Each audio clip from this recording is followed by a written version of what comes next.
नमस्कार, स्वागत है आप सभी का देवभूमि समाचार में। मैं आपके साथ निकिता कश्यप। बुलेटिन की शुरुआत करते हैं। देहरादून में मुख्यमंत्री पुष्कर सिंह धामी ने सीएम हेल्पलाइन की समीक्षा की और जिसमें कि प्रदेश में सीएम हेल्पलाइन 1905 और 180 दिन से लंबित शिकायतों के समाधान के लिए विशेष अभियान चलाने के भी निर्देश दिए हैं। तो वहीं आपको बताते चले कि सचिवालय में आयोजित समीक्षा बैठक के दौरान मुख्यमंत्री ने 6 माह से अधिक लंबित शिकायतों पर नाराजगी जताते हुए अधिकारियों को सख्त निर्देश दिए हैं कि समयबद्ध निस्तारण न करने वालों के खिलाफ कार्रवाई की जाएगी। उन्होंने अनावश्यक रूप से जन शिकायतों को फोर्स क्लोज ना करने को कहा है और साथ ही साथ सीएम हेल्पलाइन को राज्य की बेस्ट प्रैक्टिस बनाते हुए उसके प्रभावी प्रयासों को भी उस पर समीक्षा की गई। तो आपको बताते चले कि सीएम पुष्कर सिंह धामी की ओर से तमाम दिशा निर्देश दिए गए हैं, जिसमें सीएम हेल्पलाइन पर लंबित सभी शिकायतों के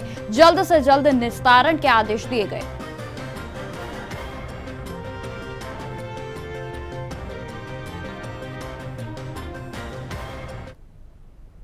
अब खबर कोटद्वार से है, जहां पर नगर निगम में उस वक्त हड़कंप मच गया जब महिला सफाई कर्मी ने पार्षद पर प्रताड़ित करने और जाति सूचक शब्द कहने के गंभीर आरोप लगाए। आपको बताते चले कि घटना के विरोध में सफाई कर्मचारियों ने काम को पूरे तरीके से ठप कर दिया और साथ ही साथ जोरदार प्रदर्शन के भी किया गया। मामला नगर निगम कोटद्वार का है, जहां पर एक महिला सफाई कर्मी ने पार्षद विपिन डोबरियाल पर मानसिक उत्पीड़न करने के साथ साथ जातिगत टिप्पणी करने के आरोप लगाए हैं। पीड़िता का कहना है कि पार्षद लगातार उसे अपशब्द कहता रहा और काम के बहाने उसे बार बार परेशान करता था। इस घटना से नाराज होकर नगर निगम के सफाई कर्मचारियों ने कार्य का बहिष्कार करते हुए जोरदार विरोध प्रदर्शन भी किया है। तो वहीं आपको बताते चले कि कर्मचारियों का कहना है कि जब तक आरोपी पार्षद के खिलाफ कार्रवाई नहीं होती तब तक वे काम पर वापसी नहीं लौटेंगे। और इसके पीछे घूमकर जो है वीडियो बनाता हुआ किस मंशा से मेरी वीडियो बना रहा था, ये तमाम जो बातें हैं वो पीड़िता की ओर से कही गई हैं, जिसमें कि आपको बता दें उसने यह भी कहा है कि मेरे काम में कोई कमी है उसकी शिकायत ना करें। वो सबक सिखाना है। मैं समझता हूं कि पार्षदगण 40।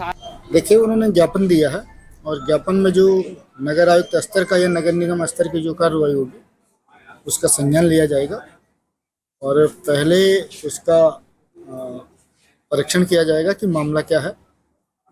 दोनों पक्षों से बात की जाएगी और जो भी उचित कार्रवाई उसमें अपेक्षित होगी वो कार्रवाई की जाएगी। वही पार्षद है जिसने पिछले बोर्ड में भी सैनिटाइज में पानी मिला के और एक ये दिखावा कर दिया था कि नगर निगम के अधिकारी सस्ता सैनिटाइज ला रहे हैं जो कि बीमारी को नहीं दबा रहे हैं। और जब उसकी जांच हुई तो ये पकड़ा गया था कि विपिन डोबरियाल ने पानी मिलाया है। उसमें हमारे कर्मचारी जांच में बच गए थे, नहीं तो इसने हमारे कर्मचारियों को उसमें भी फंसा दिया था। और कल शाम की यह स्थिति है कि ये कल की नहीं, इसकी बहुत दिनों से आदत है कि हर कर्मचारी के पीछे पीछे ये कैमरा लेकर घूमना, इस काम को कर। नगर निगम का अधिकारी ऐसा ही कौन है, उसकी ऐसी की तैसी, हवलदार कौन है, उसकी भी ऐसी की तैसी, मालिक मैं हूँ अपने वार्ड का, मेरे कहने से काम कर। और एक महिला के साथ इस तरीके से बात की है कि तू करेगी, तेरा बाप करेगा और तू यहीं करते करते मर जाएगी, तुझे मैंने यहाँ से भगा दिया था तो फिर आ गई है। क्या तरीका है इसका, ये हमारी समझ में नहीं आ रहा है। और हम इसके विरोध में थाने में रिपोर्ट लिखाएंगे, महिला हेल्पलाइन में जा रहे हैं और हो सकता है कि अगर पड़ा तो हम आज से ही कार्य बहिष्कार पर ही रहेंगे जब तक ये अपने बोर्ड से इस्तीफा ना दे, क्योंकि ये इस काबिल नहीं है। वार्ड मेंबरों का एक काम है कि वो हमारे एसआई से शिकायत करें, हमारे सहायक साहब से, एमएनए साहब से शिकायत करें, एक प्रॉपर चैनल से कार्रवाई हो, वो जायज है। लेकिन ये तो खुद ही नगर निगम का मालिक बनने को तैयार है कि जो करूंगा मैं करूंगा, बाकी कोई नहीं है मेरे सामने। ऐसी सभ्यता सिखा कर रहेंगे कि जिंदगी में दोबारा पार्षद होने लायक नहीं रहेगा। सम्मानित पार्षद बहुत सारे हैं, हम सबका सम्मान करते हैं। जो चुनिंदा है वो सम्मानित रहता है। हम डोबरियाल जी का भी सम्मान करते हैं, लेकिन डोबरियाल जी को ये अधिकार किसने दिया हमारे पीछे लगने का, हमारी बहन बेटों के पीछे लगने का? ये हम जानना चाहते हैं डोबरियाल से। और डोबरियाल में अगर जो जरासीम इंसानियत है तो तुरंत इस्तीफा दे देना चाहिए उसको और हमारी बहन का पैर पकड़ के माफी मांगनी चाहिए। कि जब मैं सुबह ड्यूटी पे आती हूँ 5 बजे तो वो सुबह सुबह बाहर निकल के खड़ा हो जाता है और फिर जब मोबाइल ऑन कर लेता है मेरे पीछे पीछे पीछे फिरता रहता है। और मैं कुछ बोलती हूँ ना कि मेरे पीछे पीछे क्यों फिर रहा है, तो बोलते हैं कि क्या नाम कि क्यों कि मैं तो ड्यूटी चेक कर रहा हूँ कि मैंने ये कोई ड्यूटी चेक करने का वो है। जब मैं काम कर रही हूँ, काम करने का तो ड्यूटी देख सकते हो या मेरे पीछे पीछे फिर के ड्यूटी देखोगे। तो उसमें मैं बोलूँगी, मैंने कहा मैं सुपरवाइजर से बोलूँगी तो बताऊँगी। तो सबके कोई सुपरवाइजर नहीं है, जो कुछ हूँ मैं हूँ। SI भी कुछ नहीं है, अधिकारी कोई कुछ नहीं है, जो कुछ हूँ मैं हूँ। मेरे वार्ड में काम किया जा रहा है ना, तो जो कुछ हूँ मैं हूँ, जो करूँगा मैं करूँगा। और भंगी संगी और गाली गलोच करके बात करता है। और नाला तो तेरा बाप भी निकालेगा, तू क्या निकालेगी। और तुझे इस तरह से मैं परेशान करूंगा कि तू जिल्लर से तू खुद ही मर जाएगी सिर पटक पटक। अब खबर हल्द्वानी से है, जहां पर हल्द्वानी पहुंची जिले की प्रभारी मंत्री रेखा ने सुभाषनगर क्षेत्र में नवनिर्मित आंगनबाड़ी का शुभारंभ करते हुए ननिहालों के लिए सरकार के द्वारा किए जा रहे बेहतर व्यवस्था का अवलोकन किया। इस दौरान सरकार आंगनबाड़ी में पढ़ने वाले बच्चों को बेहतर व्यवस्थाएं प्रदान कर सके, इसके लिए निरंतर नए प्रयोग आंगनबाड़ी केंद्रों में किए जा रहे हैं। इसके अलावा जिले की प्रभारी मंत्री रेखा आर्या ने हल्द्वानी और इसके आसपास के इलाकों में आंगनबाड़ी केंद्रों में भी पहुंचकर व्यवस्थाओं का अवलोकन किया। तो वहीं आपको बताते चले कि हल्द्वानी क्षेत्र में बरसात के दौरान तबाही मचाने वाले प्रमुख नालों रक्सिया, कलसिया और देवखड़ी में भी किनारे बने मकान मालिकों को अतिक्रमण के नाम पर दिए जा रहे नोटिस के सवाल पर भी उन्होंने कहा कि इस प्रकार के नोटिस के मामले को सरकार ने संज्ञान में लिया है और साथ ही साथ लोगों के साथ अन्याय नहीं होने दिया जाएगा और जो भी विधि सम्मत कार्रवाई होगी वह की जाएगी। देखिए, सामान्यतः आंगनबाड़ी केंद्र ग्रामीण क्षेत्रों में तो लोग भूमिदान और इत्यादि करते हुए जो है हम लोग भवन निर्माण का काम करते ही रहते हैं। शहरी क्षेत्र में भूमि का मिलना और निर्माण होना बहुत उसमें चुनौतियां रहती है। तो मुझे आज बताते हुए खुशी हो रही है कि अपने ये शहरी क्षेत्र में, चाहे वह सुभाष नगर का हो, राजेंद्र नगर का हो, दोनों आंगनबाड़ी केंद्र जहाँ पे टॉयलेट से लेकर, स्टोर रूम से लेकर, किचन से लेकर, एक छोटे ऑफिस से लेकर, हॉल से लेकर एक प्रॉपर एक स्टैंडर्ड जो है आंगनबाड़ी केंद्र जो है वो बनाया गया है। आज उसी का हमने लोकार्पण किया है। निश्चित रूप से उसमें बच्चों की संख्या भी अच्छी है और आने वाले समय में बच्चों की संख्या और वृद्धि होगी। तो आज ये लोकार्पित हुए आंगनबाड़ी केंद्र जनमानस को समर्पित किया गया है। मैं समझती हूँ कि एक ये अच्छा संदेश है। इन भवनों को देखते हुए, सुविधाओं को देखते हुए पेरेंट्स जो है अधिक से अधिक बच्चे और गर्भवती गर्भधात्री जो है इन केंद्रों से जुड़कर सरकार के योजनाओं से लाभ। इंदौर हरिद्वार के भगवानपुर में सियासी माहौल पूरी तरह से गरमाया हुआ है। जी आपको बताते चले कि भाजपा सरकार में राज्य मंत्री और कांग्रेस के विधायक आमने सामने हैं, तो वहीं उद्घाटन और शिलान्यास को लेकर बयानबाजियों का दौर दोनों तरफ से जारी है। दरअसल आपको बताते चले कि भगवानपुर में दिवंगत कैबिनेट मंत्री सुरेंद्र राकेश के नाम पर SC/ST के आवासीय विद्यालय के भवन का शिलान्यास को लेकर राज्य मंत्री देशराज कर्णवाल ने एक प्रेस वार्ता रखी और जिसपे उन्होंने पत्रकारों को बताया कि 4 से 5 जुलाई को सूबे में मुख्यमंत्री पुष्कर सिंह धामी शिलान्यास करेंगे और साथ ही साथ पत्रकारों से बातचीत करते हुए उन्होंने कांग्रेस विधायक ममता राकेश पर बयानी हमला बोला है। तो वहीं आपको बताते चले कि उन्होंने इस दौरान कहा कि वो बेगानी शादी में अब्दुल्ला दीवाना बनती गिर रही हैं और राज्य वित्त की सड़कों का उद्घाटन करती हैं, मुख्यमंत्री के कार्यों को अपना बताकर उद्घाटन करती हैं और अगर उन्होंने अनैतिक कार्य करना जारी रखा तो उनके खिलाफ कार्रवाई करवाएंगे।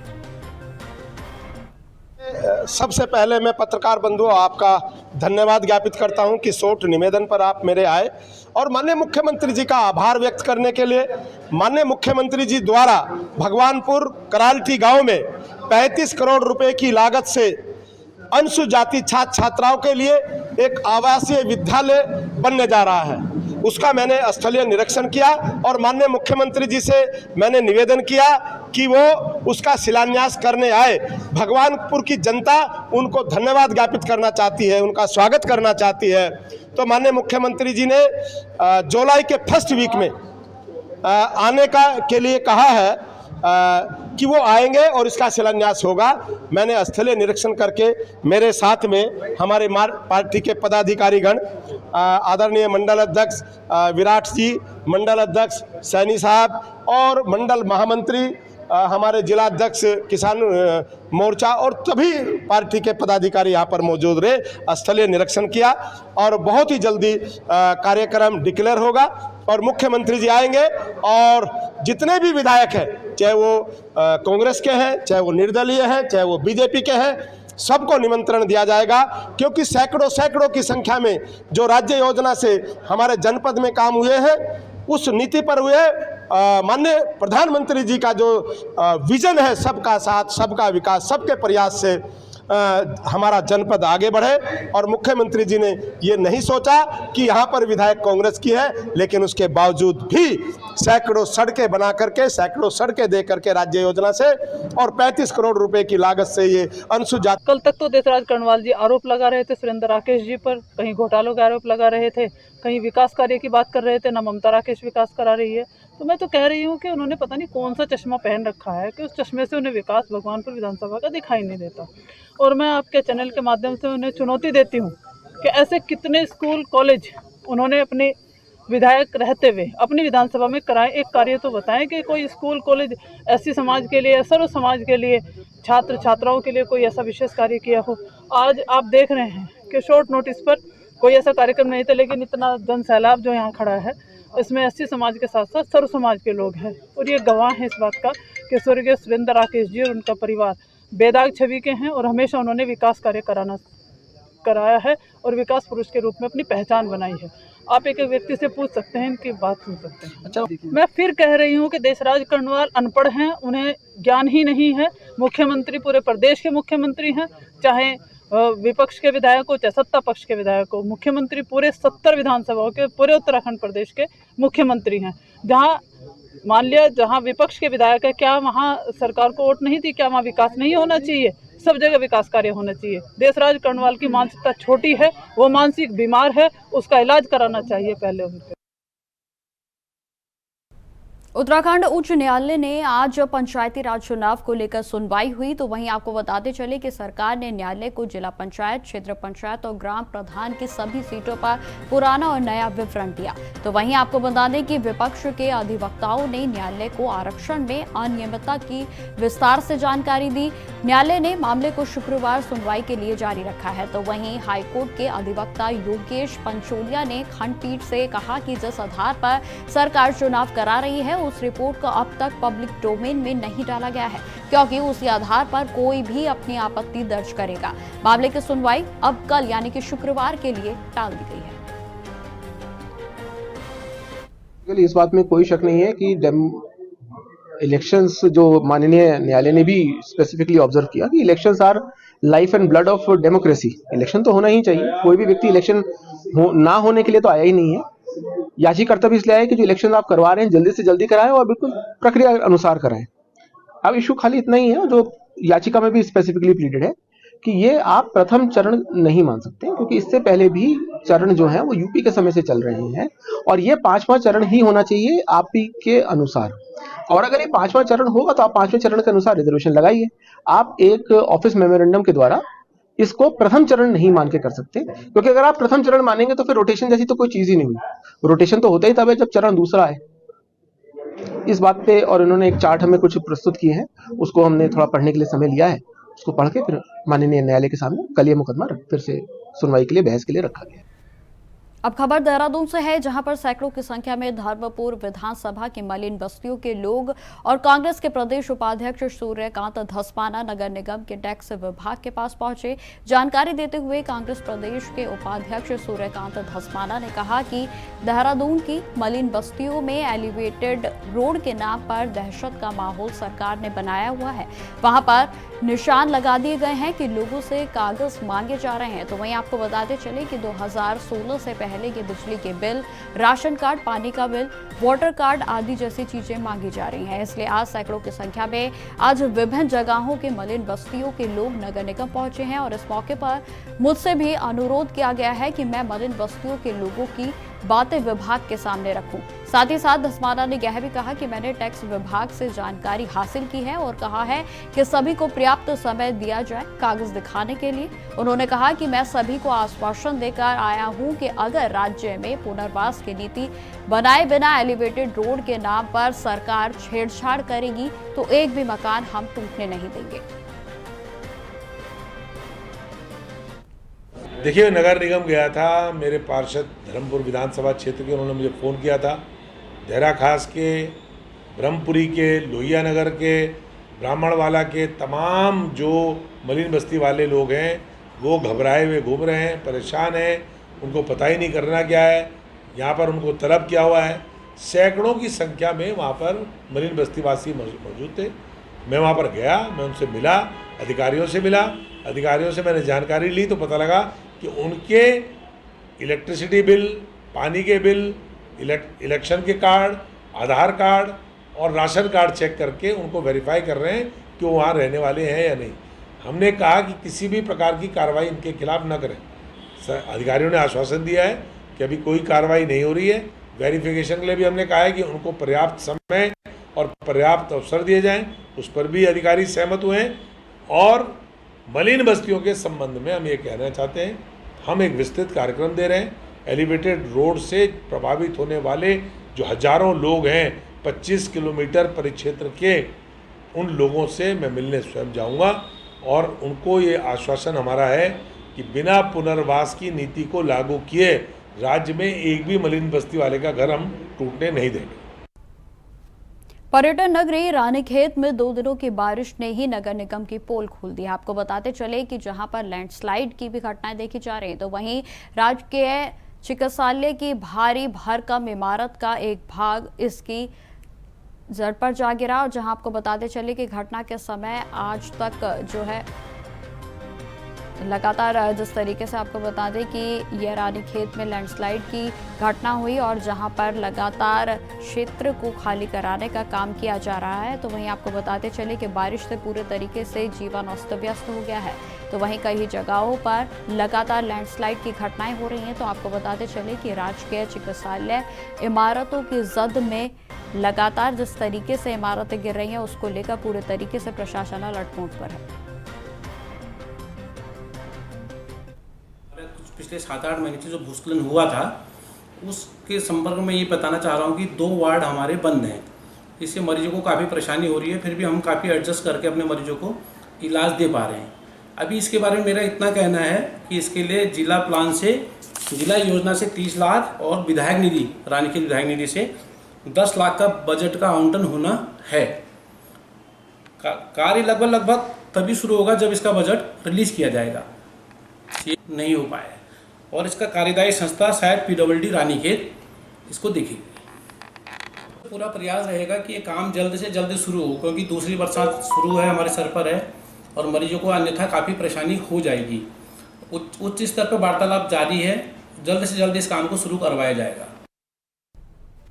अब खबर रुड़की से है, जहां पर रुड़की पुलिस के बड़ी कार्रवाई से इलाके में हड़कंप मच गया। आपको बताते चले कि गंग नहर कोतवाली पुलिस ने रामपुर स्थित होटल राजमहल में छापा मारते हुए वहां चल रहे अवैध कसीनो के काले कारोबार का भंडाफोड़ किया है। वहीं आपको बताते चले कि इस छापेमारी में पुलिस ने 8 महिलाओं समेत 24 पुरुषों को हिरासत में लिया है। सूत्रों के अनुसार होटल राजमहल में लंबे समय से गुप्त तरीके से कसीनो का संचालन हो रहा था।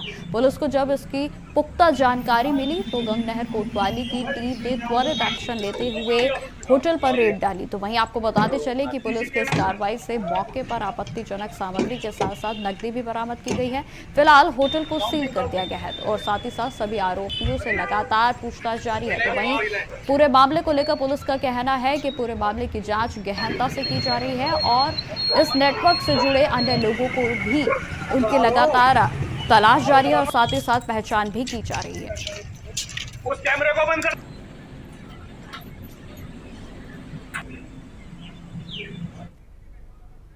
पर्यटन नगरी मसूरी में मानसून को देखते हुए कांग्रेस के प्रदेश मंत्री सुशांत वोहरा ने मसूरी के स्थानीय रिक्शा चालकों और पटरी व्यापारियों को रेनकोट वितरित किए हैं।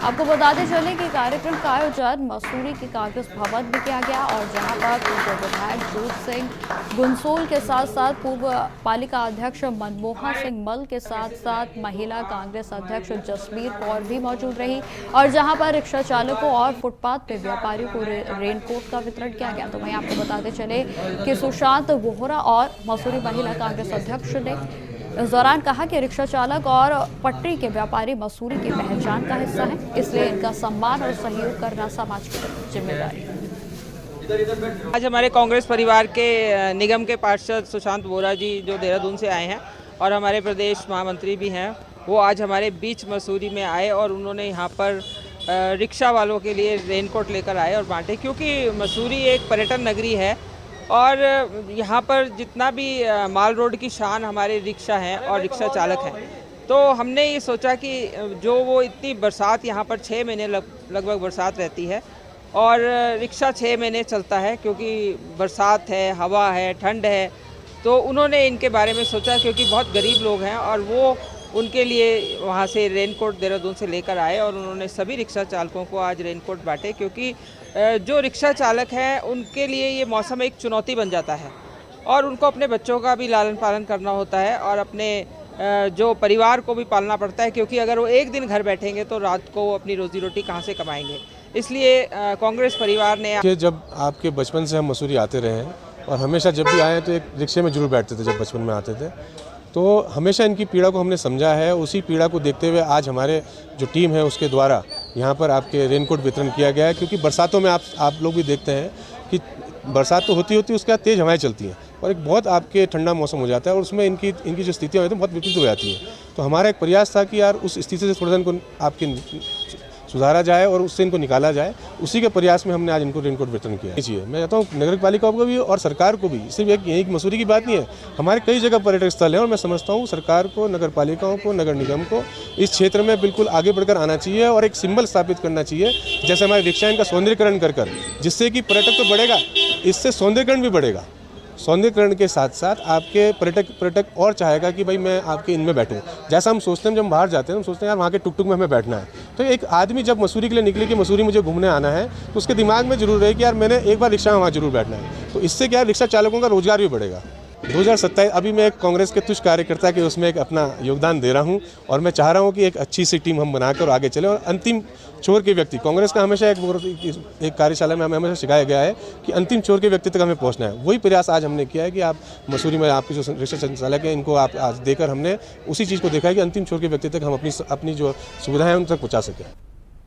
उत्तराखंड शासन में एक बार फिर से 5 अधिकारियों की जिम्मेदारियों में फेरबदल किया गया है। आपको बताते चले कि बीते दिनों 12 से ज्यादा आईएएस अधिकारी और पीसीएस अधिकारियों के तबादले किए गए थे, तो वहीं अब शासन ने आईएएस रणवीर सिंह चौहान के साथ साथ IPS Nikita Khandewal, IAS Gaurav Kumar, IAS Vishal Mishra की जिम्मेदारियों में फेरबदल किया है और इसके साथ साथ अपूर्वा पांडे को भी नई जिम्मेदारी सौंपी गई है। आपको बताते चले कि कुछ अधिकारियों की जिम्मेदारियां ली भी गई हैं और जिसमें कि 2009 बैच के आईएएस रणवीर सिंह चौहान के पास अभी तक सचिव गन्ना चीनी, राज्य संपत्ति विभाग परियोजना निदेशक, नमामि गंगे परियोजना निदेशक KFW और महानिदेशक कृषि एवं उद्यान विभाग की जिम्मेदारी थी। तो वहीं आपको बता दें कि रणवीर सिंह से अब परियोजना निदेशक नमामि गंगे की जिम्मेदारी को वापस ले लिया गया है।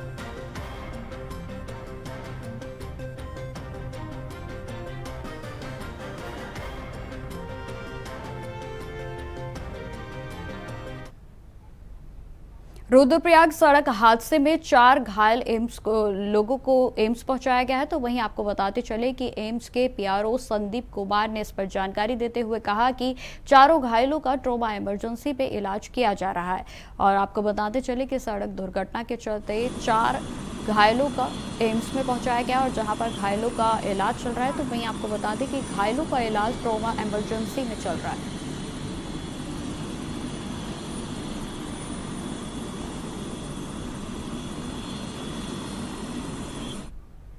हरिद्वार जिलाधिकारी मयूर दीक्षित ने बाल श्रम और बाल भिक्षावृत्ति और साथ ही साथ बाल विवाह रोकने को लेकर चल रहे कार्यों की समीक्षा की। उन्होंने कहा कि सड़क पर रहने वाले बच्चों को पता लगाकर बाल श्रम रोका जाएगा और साथ ही साथ उन्होंने स्कूलों में बच्चों की नियमित उपस्थिति भी तय करने की बात कही है। उन्होंने बाल श्रम या फिर भिक्षावृत्ति में शामिल बच्चों को तत्काल रेस्क्यू कर विद्यालय में प्रवेश दिलाए जाने के आदेश दिए हैं।